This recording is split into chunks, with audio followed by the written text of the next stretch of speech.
I've always been a very active person. I've liked to walk, that's my major exercise. So I noticed that I was having the shortness of breath and maybe a few other symptoms. If I dug in the flower bed or something, I'd get tired a little quicker than I thought I should. And so that's when I brought it to the attention of my doctor. And that's when he suggested that maybe I should go down and have a stress test.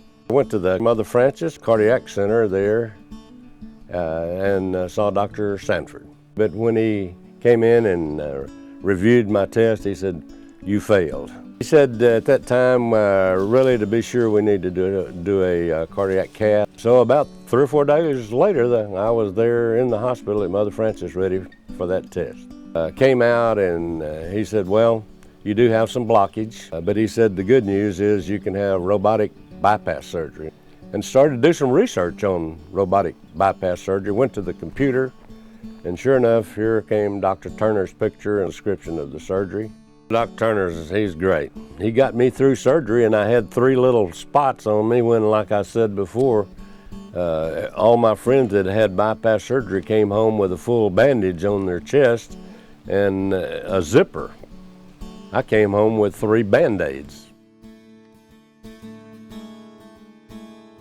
I had a mitral valve prolapse, which was very severe, and I wanted technology to catch up with what I wanted done. Most of the doctors wanted to do a valve replacement, and I wanted a valve repair. I visited St. Louis, and I contacted doctors in my area in West Columbia, and I also contacted a hospital in North Carolina. Through the internet, I searched out doctors and found Dr. Dulab, who would do a mitral valve minimal invasive procedure to have it repaired. I had a good feeling with the doctor. He was right to the point, and he did the procedure that I wanted done. The procedure was done on a Thursday, and the following Monday I went home. If I was going into the sternotomy, I would have had a 8-week plus recovery time, and with the 3 days I'm out of the hospital and back on my feet was very impressive.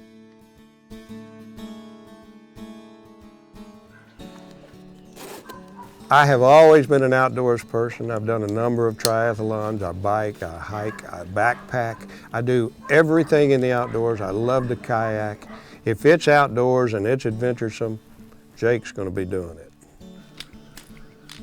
I was hiking at Tyler State Park, had planned to do a 6-mile hike, and I started having this gripping in my chest, which I thought was indigestion. So I ended my 6-mile hike at 3.5 miles back at my car. I drove home. And my wife said, "You're white as a sheet." And I said, "Well, I don't feel very good."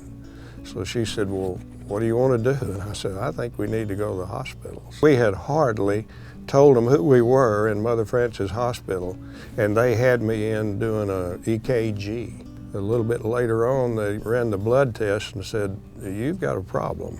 That indigestion wasn't indigestion at all. It was a heart attack.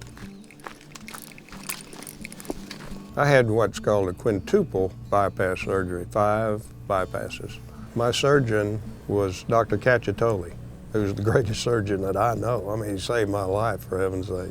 I was on Survivor Thailand, which was in 2002. Which is harder surviving, the heart attack or the TV show? I don't know. I guess when you got a good doctor in a good place like Mother Frances Hospital, it was probably harder on Survivor than it was on surviving a heart attack, because these people take such good care of you.